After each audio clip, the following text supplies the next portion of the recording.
Bonjour, la dernière fois, on a laissé Moïse et les Israélites dans le désert. Ils venaient juste de traverser la mer Rouge. Et maintenant, donc, on retrouve Moïse et le peuple au pied du mont Sinaï. Et Dieu leur donne la loi. Et puis, il s'ensuit chapitre après chapitre. Il nous donne beaucoup de détails au sujet de la loi que Dieu va donner à son peuple. Et quelle tâche énorme d'en parler ce matin en une demi-heure, 45 minutes. En fait, on va essayer de couvrir à partir d'Exode 20 jusqu'au Deutéronome. Mais d'abord, pensez au simple fait que Dieu cherche à se faire comprendre à tout un peuple, qu'il investit tout ce temps pour communiquer avec eux dans leur culture, dans leur langue, d'une manière qui leur est claire et compréhensible. Incroyable, non? Et puis, pensez au fait que nous, des millénaires plus tard, d'une autre culture, qui parlons d'autres langues, qui sommes à des milliers de kilomètres de cet endroit, nous, on a l'occasion de comprendre aussi ce qu'il leur a dit à eux il y a tellement longtemps. Quel privilège nous avons. Prions. Demandons au Seigneur de nous aider à comprendre sa parole. Merci Seigneur pour ta grâce et on te remet ces moments et on te demande de nous aider à comprendre les raisons pour lesquelles tu as donné la loi à ton peuple et à vraiment comprendre davantage au sujet de ton caractère et ton désir, ton amour pour les hommes. Merci. Donc commençons avec le chapitre 19 de l'Exode. On ne va pas prendre le temps de tout lire, c'est le chapitre qui précède les 10 commandements. Les 10 commandements, vous savez, c'est la partie la plus connue de la loi que Dieu a donnée à Moïse, et c'est ce qu'on trouve dans Exode chapitre 20. Donc le chapitre 19 précède les 10 commandements, et c'est là que Dieu va se montrer au peuple dans toute sa puissance, sa gloire, sa sainteté. Et c'est bien ce qui se passe. Hein? Le peuple doit se séparer de lui, ne doit pas toucher la montagne sous peine de mort. Dieu se montre d'une manière terrible et puissante. Le peuple doit se purifier. L'Éternel se montre dans le feu, la fumée, le tremblement de terre, le son du corps, le tonnerre, ce serait vraiment effrayable. Mais avant toute cette démonstration de sa gloire, qu'est-ce que Dieu avait dit au peuple? Lisons. Exode 19, 4 à 6. Je vais lire ça rapidement. Cette fois-ci, j'ai la version Colombe. Exode 19, 4 à 6. Vous avez vu vous-même ce que j'ai fait à l'Égypte. Je vous ai porté sur des ailes d'aigle et fait venir vers moi. Maintenant, si vous écoutez ma voix, si vous gardez mon alliance, vous m'appartiendrez en propre entre tous les peuples, car toute la terre est à moi. Quant à vous, vous serez pour moi un royaume de sacrificateurs et une nation sainte. Voilà les paroles que tu diras aux Israélites. Donc Dieu dit à Moïse de raconter ces choses aux Israélites avant qu'il se présente dans toute sa gloire effrayable. Verset 4, on voit la raison pour laquelle Dieu leur donne la loi. C'est parce qu'il les aime, il les a déjà pris en charge. N'est-ce pas? Je vous ai portés sur des ailes d'aigle. On peut parler de relation à nouveau. Dieu leur rappelle ce qu'il a fait, il les a déjà délivrés, ils ont déjà vu sa puissance face à l'Égypte et sa provision dans le désert. Et maintenant, pour être mieux connus, il va leur donner la loi et communiquer beaucoup plus à son sujet que ce qu'ils avaient connu auparavant. Au verset 5, on voit l'attente de Dieu, que Dieu s'attende à ce qu'ils fassent ce qu'il leur demande. Et puis le verset 6 que je viens de lire, ça nous parle du but de Dieu pour eux. Et quelle responsabilité, quel privilège d'être un royaume de sacrificateurs, d'être une nation sainte, de le représenter sur terre. Et d'ailleurs, on se rend compte qu'ils ont déjà été les instruments aux yeux de Dieu, aux mains de Dieu, pour que Dieu se révèle au peuple d'alentour. Exode 7,5 nous dit les Égyptiens connaîtront que je suis l'Éternel lorsque j'étendrai ma main sur l'Égypte et que je ferai sortir du milieu d'eux les enfants d'Israël. Donc Dieu se sert des Israélites pour se faire connaître non seulement à eux, mais au peuple aux alentours. Même 40 années plus tard, dans le livre de Josué, Rahab dira aux espions qui viendront espionner Jéricho, elle leur dira que nous, on connaît très bien qui est votre Dieu. Il dira, l'Éternel, je le sais, vous a donné ce pays, la terreur que vous inspirez nous a saisis, et tous les habitants du pays tremblent devant vous. Elle parle de la sortie d'Égypte. Et puis, un peu plus tard, elle dit, verset 11, « Nous l'avons appris, nous avons perdu courage, et tous nos esprits sont abattus à votre aspect, car c'est l'Éternel, votre Dieu, qui est Dieu en haut dans les cieux et en bas sur la terre. » Donc, Dieu voulait se servir des Israélites pour se faire connaître aux autres peuples aussi. Mais en fait, eux, ils n'avaient pas encore fait grand-chose dans tout ça. C'était Dieu qui avait fait toute cette délivrance, n'est-ce pas? Mais maintenant, Dieu va leur donner par la loi l'occasion de le faire connaître aux autres nations et avec leur participation, si ils obéissent à la loi. Et donc, Dieu leur donne la loi. Plus de 600 commandements. Et on en trouve les 10 premiers dans Exode 20, comme je l'ai dit. Vous les avez certainement déjà lus. Vous savez que les 4 premiers concernent surtout notre relation avec Dieu, et puis les 6 autres concernent surtout nos relations les uns avec les autres. Donc je vous encourage de faire une pause là, si vous ne les avez pas lus récemment, lire Exode 20, les premiers 17 versets d'Exode 20. Après ces 10 commandements, Dieu leur va leur donner toutes sortes d'autres lois, des lois qui régissent les responsabilités des prêtres, des rois qui sont encore à venir, des sacrifices qui régissent le domaine moral, civique, social, le mariage, la lèpre, les voyages, les fêtes, les dettes. Quelqu'un a compté 613 différentes lois que Dieu va donner pour diriger ce peuple. Et je sais souvent que dans les études bibliques, on prend chacun de ces 10 commandements et on les regarde un par un. On ne va pas prendre le temps pour ça aujourd'hui. Je présume que vous avez peut-être déjà fait cela. Je vais aussi présumer qu'il n'est pas nécessaire de rentrer dans les détails, de parler trop longtemps du fait qu'on est tous coupables aux yeux de Dieu et que sa loi renforce cette culpabilité. Vous avez vu, si vous avez lu Romains, les 3 premiers chapitres de Romains, vous comprenez ça déjà. Jacques 2,10 nous dit que si on brise un seul commandement, alors on est coupable envers le Dieu qui a donné toute la loi. La loi montre donc à quel point notre péché est grave, à quel point nous avons besoin d'un sauveur pour nous justifier de tout ce que la loi ne pouvait pas nous justifier. Donc, vu votre arrière-plan, je présume que vous connaissez Jésus, que vous comprenez l'Évangile, que vous le suivez. Donc, je ne vais pas parler de cet aspect-là de la loi, mais j'aimerais qu'on se focalise sur d'autres aspects de la loi, qui étaient en particulier pour les Israélites. Donc, ce qu'on va faire pour commencer, c'est de noter certains mots-clés, certains aspects clés de la loi, et puis d'en parler. Donc, je vais noter un mot et puis je vais en parler 1 ou 2 minutes, et puis on passera au prochain terme clé qui décrit la loi. Donc, le premier aspect clé de la loi, c'est tout simplement que la loi est importante. N'est-ce pas? Ça semble logique, mais Dieu donne ici un grand honneur à son peuple. La loi est importante parce qu'elle va leur permettre de bien gouverner leur pays, de bien éduquer leurs enfants, de vivre en paix les uns avec les autres. C'est quelque chose d'important. D'ailleurs, Romains 3,2 nous dit que Dieu a confié la loi aux Israélites. Dieu a confié la loi aux Israélites.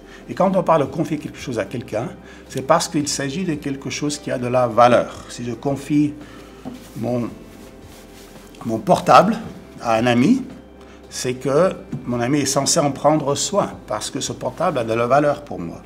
Je ne vais pas prendre un morceau de papier par terre et lui dire « Tiens, je te confie cette ordure », n'est-ce pas?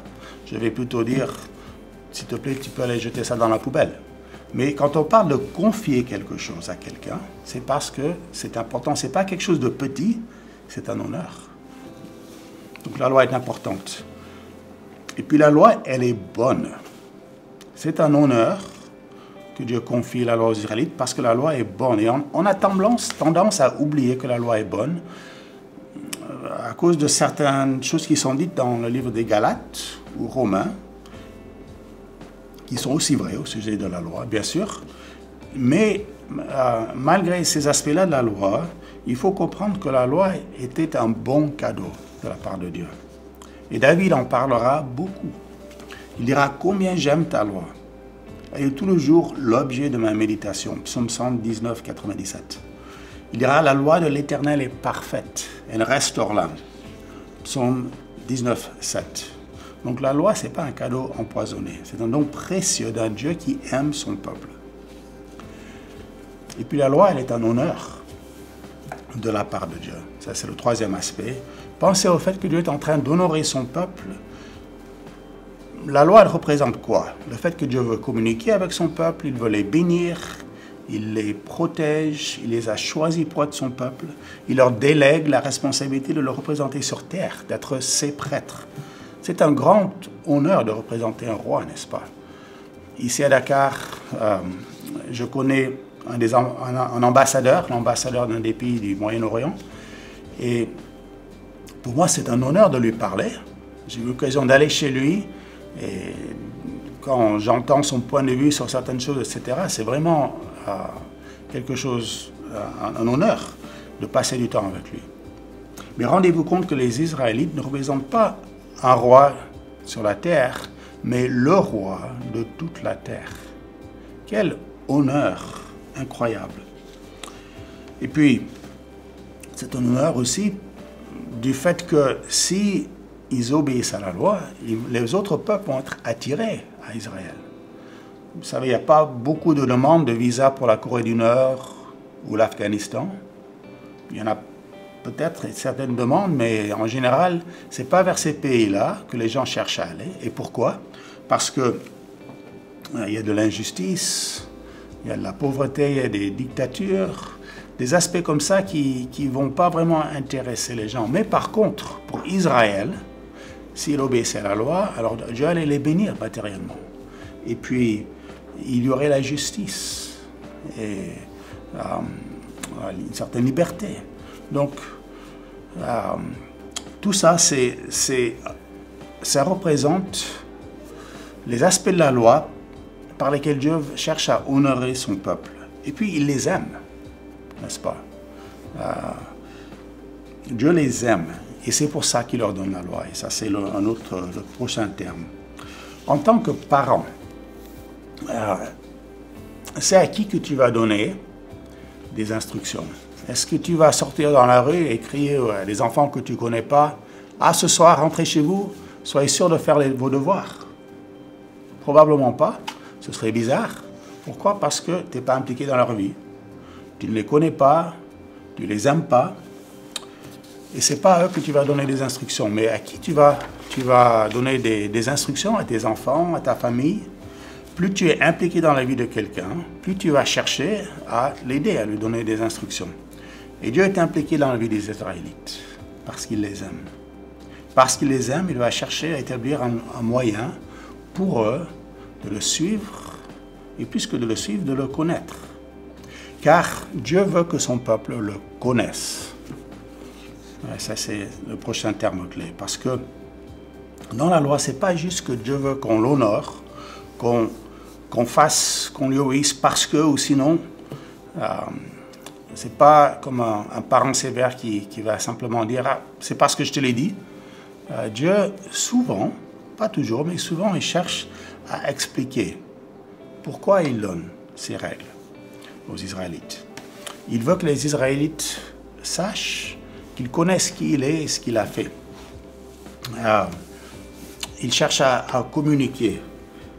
Et qu'est-ce qu'il dit à son sujet? Il dit par exemple, regardons même dans le chapitre 20, les 10 commandements, verset 2.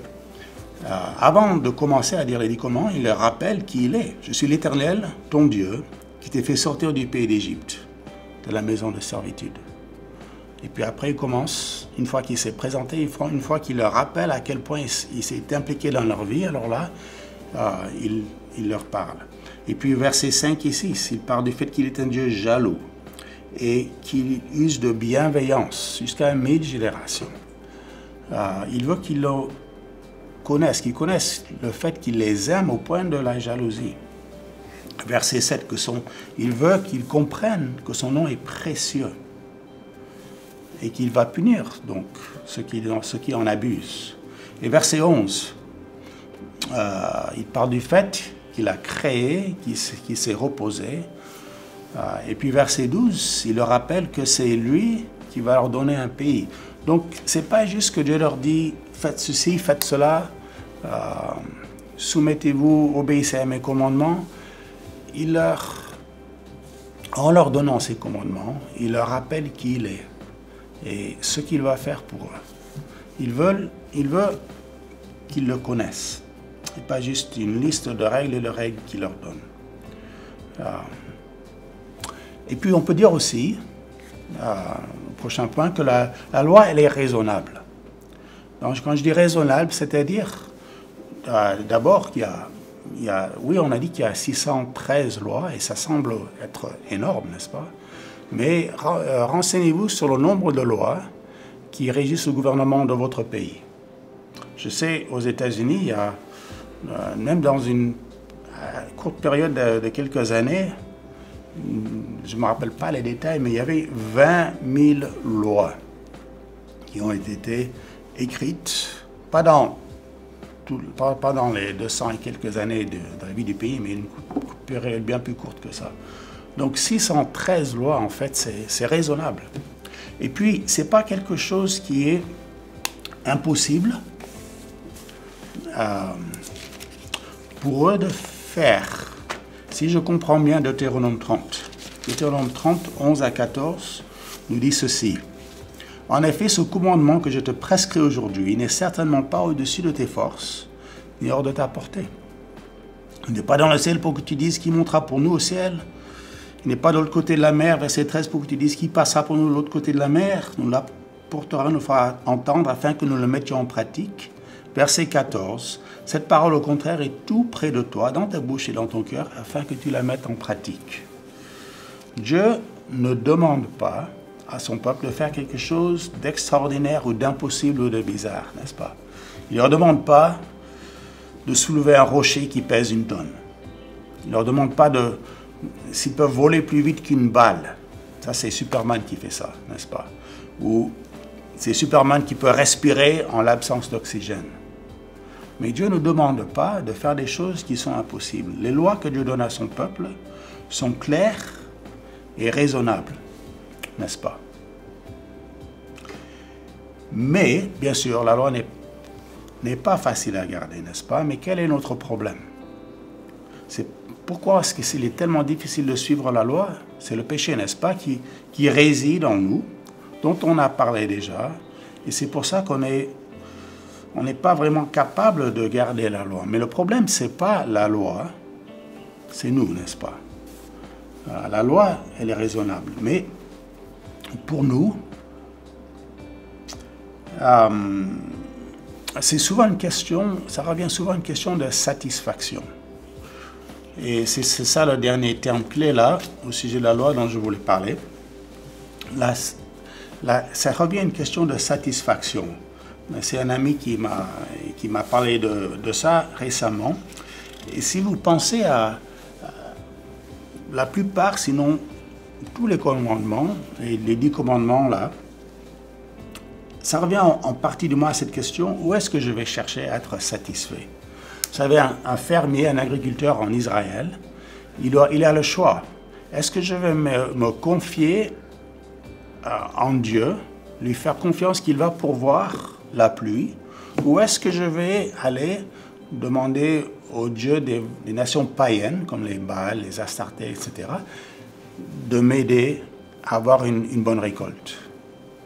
Est-ce que je vais me satisfaire en Dieu ou est-ce que je vais chercher autre part? Un des commandements, c'est ne pas voler, n'est-ce pas? Si je suis satisfait avec ce que Dieu me donne, alors je ne vais pas chercher à voler.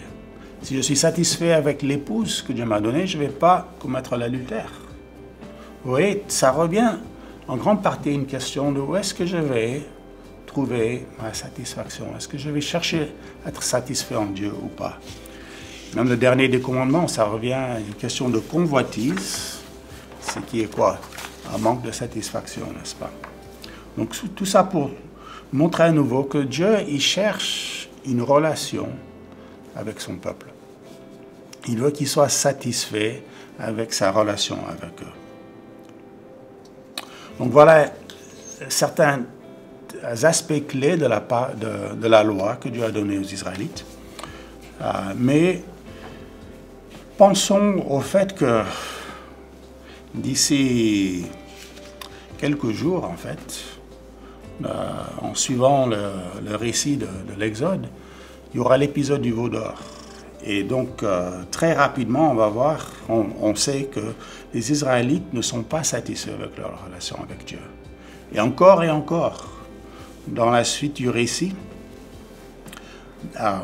ils vont rarement lui faire confiance. Ils ne vont pas l'honorer en tant que Dieu. Et donc, Dieu pourvoit, même dans la loi, pour le problème du péché, n'est-ce pas? Quelle provision est-ce qu'il donne dans la loi pour que nos péchés soient couverts? Ce sont les sacrifices, n'est-ce pas? Et c'est ce dont parle le livre de la Lévitique. Dès le départ, par le différents types de sacrifices. Et en général, un animal était tué. Pourquoi? Lévitique chapitre 17, verset 11 nous dit ceci: « Car la vie de la chair est dans le sang. Je vous l'ai donné sur l'autel afin qu'il serve d'expiation pour votre vie. Car c'est par la vie que le sang fait expiation. » Donc, Hébreux 9, 22 en parle aussi, mais l'importance du sang pour couvrir les péchés, pour satisfaire la colère de Dieu contre le péché. Mais certains de ces sacrifices étaient non seulement des sacrifices d'expiation, mais aussi de communion. Par exemple, à Lévitique chapitre 3. Donc, le sang des animaux servait non seulement à symboliser le pardon des péchés, mais aussi à pouvoir il y avait aussi des sacrifices de communion avec Dieu, voire de remerciement. Dans tous les cas, Dieu a pourvu tout un système de sacrifices dans la loi pour continuer d'avoir une relation avec son peuple. Bon, c'est en gros certains aspects de la loi que Dieu avait donné à son peuple. Mais une des questions importantes pour nous aujourd'hui, c'est qu'est-ce qu'on doit comprendre au sujet de la loi? Et en particulier, est-ce qu'on est censé la garder? En garder une partie? Que faire du sabbat et d'autres aspects de la loi qui peut-être dont on parle moins ou pas dans le Nouveau Testament? En fait, c'est une question qui est... tous les évangéliques n'ont pas exactement la même perspective là-dessus, il faut le dire. Et pour vraiment aller en profondeur, ça prendrait beaucoup plus de temps que le temps qui nous est disponible. Mais en quelques minutes, je voudrais simplement noter quelques aspects essentiels de la loi qui, je pense, vont nous aider à répondre à la question. La question, est-ce que nous sommes, en tant que croyants de l'Église aujourd'hui, est-ce qu'on est responsable d'obéir même à une partie de la loi? La première question à se poser, c'est la loi, elle a été donnée à qui en particulier? Comme je l'ai dit tout à l'heure, Romains 3.2 nous dit qu'elle a été confiée aux Israélites. Exode 19, verset 3 le dit aussi, ainsi que d'autres passages. Donc la loi a été donnée en particulier aux Israélites. Et Israël était une toute nouvelle nation. Pourquoi est-ce qu'elle avait besoin d'une loi comme ça? Pour ne pas descendre dans l'anarchie, n'est-ce pas? Parce que elle avait été sous une dictature jusqu'à présent. Et là, 600 000 hommes, avec les femmes et les enfants, peut-être à peu près 2 millions de personnes, ils avaient besoin d'un gouvernement. Ils allaient être sous une théocratie, mais ils ne sont plus sous l'emprise d'un autre gouvernement. Donc, ils avaient besoin, on peut dire, d'une constitution. Et donc, de lui donner toutes sortes de lois. Donc, nous, en tant qu'Église, aujourd'hui, on n'est pas une nation, on n'a pas besoin d'une constitution de ce gouvernement, n'est-ce pas? Troisième aspect de la loi, c'est que la loi n'avait jamais servi à nous sauver de la condamnation pour nos péchés. La loi sert à plusieurs choses, mais pas à être sauvé. Pourquoi est-ce que je dis cela? Parce que, d'abord, Dieu dit que si les Israélites obéissent à la loi, alors ils vivraient heureux dans le pays. Deutéronome 4, 40. Il est dit nulle part que la loi les sauverait de leurs péchés. Les Israélites étaient déjà le peuple de Dieu. Ces lois ne servaient pas à devenir son peuple, mais ils étaient déjà son peuple. Ils devraient obéir parce qu'ils étaient son peuple. Exode 20, verset 2 qu'on a déjà lu. Et puis les bénédictions, si Israël obéissait, les malédictions, s'il les obéit, elles sont graves, mais sont plutôt matérielles et physiques. N'est-ce pas? La maladie, la mauvaise récolte, l'exil, etc. Ce ne sont pas des conséquences spirituelles, dans le même sens que ce qu'on voit dans le Nouveau Testament, voire Deutéronome 28. Donc tout ça pour dire que la loi n'a jamais servi à nous sauver. Mais la loi sert plutôt à nous rappeler notre besoin de la grâce de Dieu. C'était le cas pour les Israélites et aussi pour nous, n'est-ce pas? La loi, même pour eux, n'était pas une échelle qui leur servait à se rapprocher de Dieu, mais plutôt un miroir, Jacques en parle, qui nous montre qui leur montrait à quel point leur péché est grave. Par exemple, les sacrifices qui rappellent le fait que le salaire du péché, c'est la mort. D'accord, donc la loi ne servait pas à nous sauver, à sauver les Israélites. Mais on n'a pas tendance à penser que oui, d'accord, la loi ne va pas me sauver, mais maintenant que je suis sauvé, j'ai besoin de la loi pour grandir, pour ma sanctification. Mais je vous propose que la loi, ce n'est pas ça qui va me perfectionner. Lisez Galates 3, versets 1 à 5. C'est la même chose qui m'a justifié, qui va me sanctifier. Lisez Galates 3, 1 à 5 pour plus de détails. Certains diraient qu'aujourd'hui, ce sont les parties morales de la loi qu'on est censé obéir. Mais vous savez, en lisant le Pentateuque, le livre de la loi, n'est-ce pas, les 5 premiers livres de la Bible, on ne voit pas d'une division entre loi civile, loi cérémoniale, loi morale. Il y a des catégories et des groupements, mais on ne nous dit nulle part qu'il y a 3 parties de la loi, dont une qui va s'appliquer plus longtemps que les autres. Quand on parle de la loi, on en parle comme une unité. Donc soit on est sous la loi, soit on n'est pas. On ne l'est pas. Bon, enfin, il faut noter que le Nouveau Testament indique qu'il y a une date limite à la loi, une date d'expiration, on peut dire.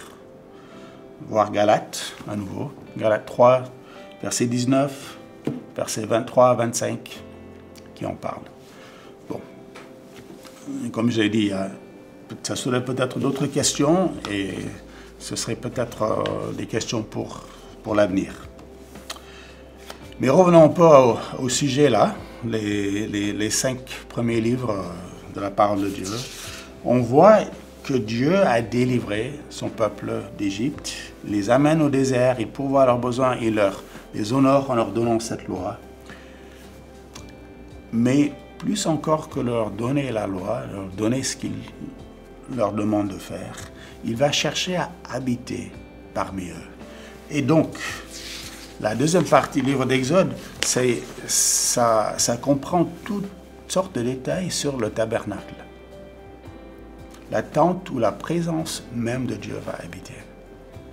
Et le tabernacle nous apprend donc 2 choses. À la fois, que Dieu est séparé du péché, et à la fois que Dieu cherche à être parmi son peuple. Bien sûr, on voit la séparation dont je parlais. Là, c'est le fait que Dieu est séparé de son peuple à cause de leur péché. On voit ça du fait qu'il y avait une clôture tout autour de la cour du temple, n'est-ce pas? Du tabernacle et puis éventuellement du temple. On le voit dans le fait que la tente du tabernacle, elle avait des murs que la plupart des personnes n'étaient pas censées franchir. Et bien sûr, à l'intérieur du tabernacle, il y avait la séparation entre le lieu saint et le lieu très saint. Donc, il y avait des séparations qui étaient nécessaires à cause du péché. Mais malgré ces séparations, ce qui est vraiment incroyable, c'est que Dieu cherche à accompagner son peuple, à vivre avec eux, parmi eux, d'une manière très visible. Par la colonne de nuée le jour et la colonne de feu la nuit. Et il accompagne son peuple malgré le fait qu'il se tourne si souvent contre lui. Donc,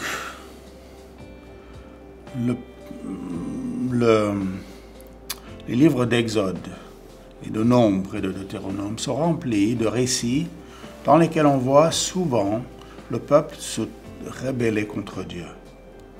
Et surtout quand il en vient à l'entrée à la terre promise, n'est-ce pas?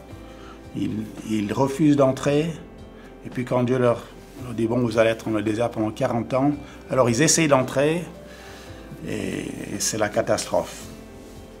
Et donc ils sont soumis à ces 40 années dans le désert. Mais qu'est-ce que Dieu fait? Il ne les rejette pas. Il aurait pu simplement recommencer à zéro, et d'ailleurs il en avait parlé, n'est-ce pas? Mais il est patient avec son peuple. Il prend soin d'eux pendant ces 40 longues années. Oui, ceux qui l'ont offensé vont en subir la conséquence. Ils vont apprendre des leçons difficiles en route. Mais pendant tout ce temps, Dieu va les protéger. Il va pourvoir à leurs besoins, la manne, tous les jours. Il va les protéger de leurs ennemis. Même leurs vêtements ne s'usaient pas, selon Deutéronome 8.4. Dieu est patient parce qu'il aime son peuple. Bon, au début, on a parlé du fait que Dieu a communiqué avec un peuple qui nous est très lointain, n'est-ce pas, des millénaires en arrière, des milliers de kilomètres ici. Et on a parlé du fait que nous aussi, on a le privilège de comprendre qui est leur Dieu et ce qu'il leur a dit il y a tellement longtemps. Mais en fait, non seulement Dieu voulait qu'on comprenne, mais on peut aussi en bénéficier, n'est-ce pas? Quand Dieu a communiqué avec eux il y a si longtemps, il nous avait, nous aussi, en tête. Et c'est ce que dit 1 Corinthiens 10.11, que je vais lire ici. Ces choses leur sont arrivées pour servir d'exemple. Elles ont été écrites pour notre instruction, à nous qui sommes parvenus à la fin des siècles. C'est-à-dire que ce Dieu qui les aimait tant, il nous aime aussi. Et que ce Dieu qui voulait se servir d'eux, leur donner un but, une raison d'être, il a aussi un but pour nous. Et on en parlera dans des prochaines leçons. Donc la prochaine fois, aujourd'hui on a vu la promesse de Dieu de faire d'Abraham tout un peuple a été accompli là. J'ai parlé de 2 millions de personnes. Et la prochaine fois, on va voir sa promesse de leur donner un pays qui va être accompli. Et on va parler du roi dont Jacob avait parlé à son fils en regardant le livre historique et les prophètes. Donc merci bien et à bientôt.